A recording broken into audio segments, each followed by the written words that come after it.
gostaria de fazer uma colocação? Bom, peço a mesa então se desfaça, tome seus lugares. Muito obrigado pela apresentação.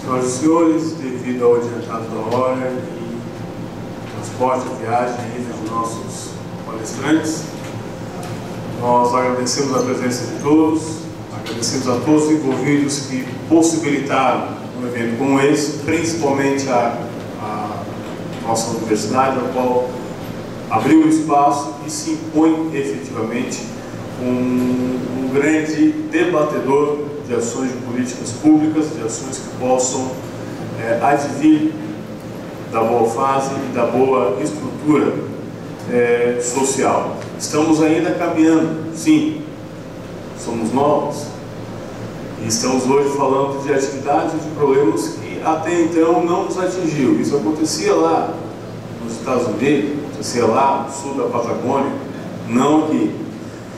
Como o fenômeno é novo, as propostas também são novas e nós ainda estamos, isso ficou evidenciado aqui hoje com os debatedores, com as propostas que foram apresentadas, nós estamos ainda iniciando essa etapa de discussão, esse período de amadurecimento.